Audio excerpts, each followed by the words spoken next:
Okay guys, hari ni aku nak review satu kereta MPV yang tengah menjadi kegilaan dekat Malaysia ni. Ini dia Alza X 2023.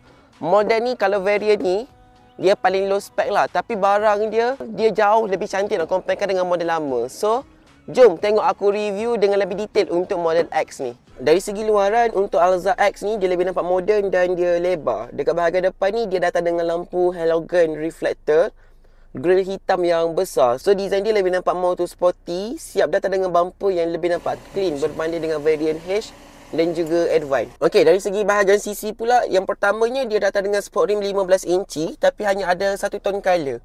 Untuk side mirror, dia datang dengan signal LED tapi dia tak boleh lipat. Untuk Alza ni, dia nampak more to sporty sebab body dia rendah, dia ala-ala macam wagon Jepun gitu. Untuk bahagian belakang, dari segi lampu dia pun lampu dia yang cantik. Nak comparekan dengan Veloz, Veloz tu dia ada garis LED.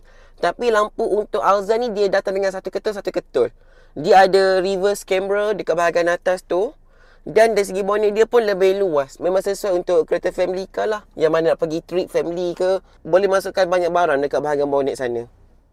Bila masuk je dekat dalam, walaupun yang ni variant paling basic, tapi dari segi interior Alza ni dia memang naik level lah. Design dia kemas dan rasa moden.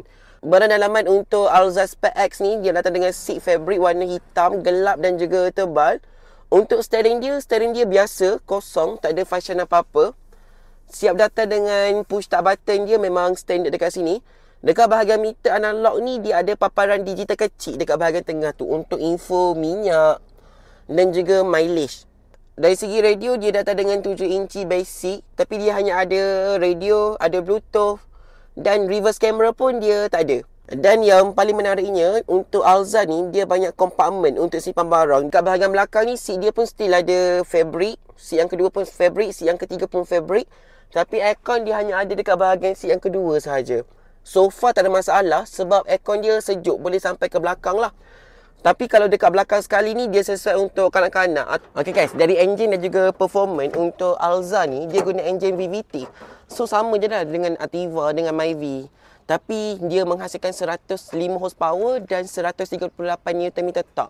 Dari segi engine dia guna engine DCVT. DCVT ni dia lebih smooth nak comparekan dengan engine CVT. So walaupun harga dia murah tapi kereta ni memang sesuai untuk family car. So untuk abang yang sedang cari kereta second tapi kualiti yang padu, boleh ambil Alza ni. Walaupun Alza ni dia low spec, tapi dari segi body pun dia dah modern. Dari segi maintenance pun dia murah sebab dia low spec. Dari segi dekat bahagian dalam tadi pun function dia full function lah. Modern semua. Yang mana nak tanya dengan lebih detail tu boleh terus follow Carco dan boleh terus komen. Nak suruh saya review kereta apa lagi untuk next. Okay, komen okay.